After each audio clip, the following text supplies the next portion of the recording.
नमस्कार, मैं प्रवीण कुमारी from ESPN विद्यालय। मेरी हिंदी कोचिंग सेंटर के इस यूट्यूब चैनल में आपका स्वागत है। प्यारे बच्चों, आज हम कक्षा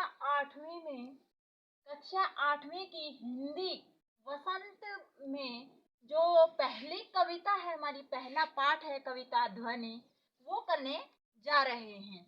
और इस कविता के कवि है बच्चों सूर्यकांत त्रिपाठी निराला। आप सभी बच्चे अपनी बुक खोल के बैठ जाएंगे अच्छे से, और अगर आपके पास बुक खुली हुई है तो अच्छे से समझ में आएगी, क्योंकि वरना हमारा ध्यान जो है वो इधर उधर भटकेगा। तो ध्यान को एकाग्रचित करके अगर हम बैठते हैं तो अच्छे से कोई बात अगर हम सुनते हैं तो याद अच्छे से रहती है। देखिए, कविता है हमारी ध्वनि। क्या है बच्चों के इस कविता में कवि ने जीवन में कर्म करने के प्रति क्या किया है, दृढ़ विश्वास व्यक्त किया है। कवि ने ये कहा है कि यौवन काल में अधिक से अधिक काम करना चाहिए हमें। अभी तो उसके जीवन में यौवन का आरंभ हुआ है, तो वो यौवन को एक वसंत का रूप मानता है कि जिस प्रकार से वसंत के आने से चारों ओर हरियाली ही हरियाली हो जाती है, ठीक उसी प्रकार से हमारा नया जोश होता है, उमंग होती है। यौवन जब हमारे आता है तो जीवन में, तो वो एक वसंत का रूप धारण करके आता है। तो वही एक अच्छा टाइम होता है हमारे कुछ कर गुजरने का। तो देखिए बच्चों, इस कविता में आगे क्या पढ़ते हैं, आगे चलिए। अभी न होगा मेरा अंत, अभी अभी ही तो आया है मेरे वन में मृदुल वसंत। मृदुल होता है बच्चों कोमल, और वसंत में से खुशियाँ। जो यौवन में जितनी खुशियाँ हमें होती हैं, इतनी बुढ़ापे में नहीं होती, बचपन में नहीं होती, जो हम महसूस कर सकें। अभी न होगा मेरा अंत, अभी अभी ही तो आया है मेरे वन में मृदुल वसंत। अभी न होगा मेरा अंत। तो बच्चों, कवि क्या कहता है? कवि जीवन के प्रति जो आस्था व्यक्त करते हुए कहता है कि अभी मेरे जीवन का अंत नहीं हो सकता, अभी तो मेरे जीवन में यौवन आया है, वसंत रूपी यौवन आया है, यानी खुशियां आई हैं। फिर कवि कहता है, यानी मेरे जीवन में जो कोमल और मधुर वसंत रूपी खुशियों का आगमन हुआ है वो अभी हुआ है। इसीलिए कवि कहता है कि अभी न होगा मेरा अंत, यानी मेरे जीवन का जो अंत है वो अभी नहीं होने वाला है। हरे हरे ये पात, हरे हरे ये पात, डालियां कलियां कोमल गात।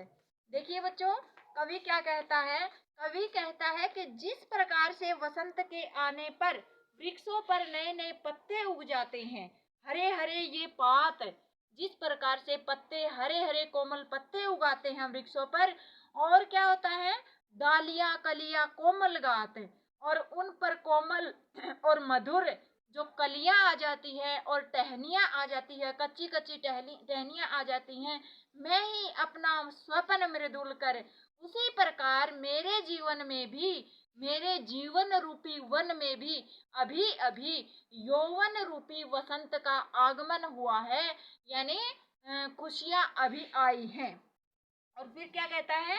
हरे हरे पत्तों रूपी नए नए भाव, हरे हरे ये पात, यानी जिस प्रकार से पेड़ों पर हरे हरे पत्ते उगते हैं, ठीक उसी प्रकार से अभी वो समय आया है जब मेरे मन में नए नए विचार आ रहे हैं।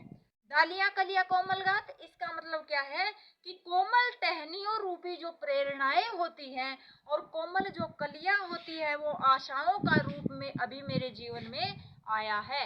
आशाओं के रूप में अभी मेरे जीवन में, उम्मीदों के रूप में अभी मेरे जीवन में आई हैं। फेरों का गात को शरीर शरीर के लिए, हाँ जी, जिस प्रकार से खुशियां आती हैं हमारे जीवन में, वसंत के आने से चारों ओर हरी भरी हरियाली छा जाती है, ठीक उसी प्रकार से मेरे जीवन में भी, मेरे कोमल गात का मतलब क्या हुआ कि मेरे शरीर में भी खुशियों का अभी आगमन हुआ है। फेरूंगा निद्रित कलियों पर जगा एक प्रत्युष मनोहर। प्रत्युष होता प्रभात, सुबह, और मनोहर जो मन को अच्छा लगने वाला। निद्रित होती है बच्चों सोई हुई, कर मीन्स होता है हाथ। और कवि क्या कहता है कि मैं सपनों की भांति कोमल हाथ फेर कर इन कलियों को नव जीवन से भर दूंगा, इन कलियों में नया जीवन का संचार कर दूंगा और उनमें अत्यंत सुंदर प्रभात जगाऊंगा, सुबह का आगमन करूंगा। कहने का भाव क्या है कवि का, कि मैं अपने जीवन को हर ताजगी से भर दूंगा, हर नई खुशियों से भर दूंगा। यानी जिस प्रकार से सपने में कोई सोया रहता है और अगर हम उसको हाथ फेर कर जगाते हैं, ठीक उसी प्रकार से मैं अपने सोए हुए सपने रूपी जीवन को कलियों रूपी हाथ फेर कर उनमें एक नई भावना का संचार कर दूंगा। अगला देखिए, पुष्प पुष्प से तंद्रालस लालसा खींच लूंगा मैं। पुष्प होता है बच्चों फूल, और तंद्रालस होता है नींद से डगमगाया हुआ, जिसको ऊंघता ऊंघता नींद में ऊंघना, और लालसा होता है इच्छा। क्या कहता है कवि, पुष्प पुष्प से तंद्रालस लालसा खींच लूंगा मैं, अपने नवजीवन का अमृत सहर्ष सींच दूंगा मैं। कवि कहता है कि वो फूलों की नींद से भरी हुई आंखों से सुस्ती को हटाकर उन्हें चुस्त और जागरूक बनाना चाहता है। क्या कहता है कवि, वो अपने जीवन के अमृत से उन्हें सींच कर हरा भरा करना चाहता है, उनके जीवन में खुशियों का संचार करना चाहता है। द्वार दिखा दूंगा फिर उनको है मेरे वे जहां अनंत, अनंत होता है जिसका कोई अंत ना हो, द्वार मीन्स दरवाजा, अभी ना होगा मेरा अंत। और कवि क्या कहता है, कवि का ये पूरा विश्वास है कि उसके जीवन का अभी अंत नहीं होगा। और कवि कहता है वो अपना सब कुछ लोक कल्याण के कार्यों में लगा देगा। वो सब कुछ जो है ईश्वर के चरणों में अर्पित करना चाहता है। और क्या कहता है कि मैं आप लोगों को भी इस प्रकार से प्रेरित करके उस परम पिता परमात्मा के मोक्ष तक पहुंचा दूंगा, उस परम पिता परमात्मा के उस द्वार तक, दरवाजे तक पहुंचा दूंगा, जहां क्या है, जहां अपने अंत की संभावना से इनकार करता है।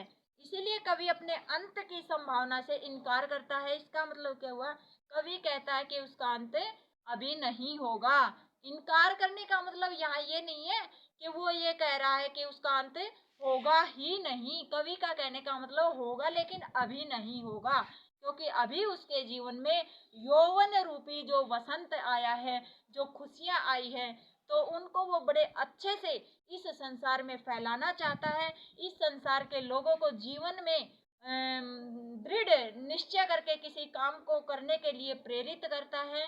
तो इस कविता में कवि यही कहना चाहता है कि जीवन में जब यौवन का आगमन होता है, वसंत रूपी यौवन का जब आगमन होता है, तो खुशियां ही खुशियां छा जाती है। जिस प्रकार से वसंत के आगमन से पूरे जो वातावरण है उसमें चारों ओर हरी भरी हरियाली छा जाती है, ठीक उसी प्रकार से बच्चों कवि कहता है कि जब हमारे जीवन में यौवन रूपी वसंत का आगमन होता है, तो हमारे अंदर हरे हरे पत्तों के रूप में जो नए नए भाव और विचार है, वो आशाओं और उम्मीदों के साथ जो है बाहर की ओर उगलते रहते हैं, उपजते रहते हैं, निकलते रहते हैं। ठीक है, तो आज के लिए इतना ही। अगर क्लास पसंद आए तो लाइक करना न भूलें, सब्सक्राइब करें और शेयर जरूर करें। आज के लिए इतना ही। शुभ दिन, धन्यवाद।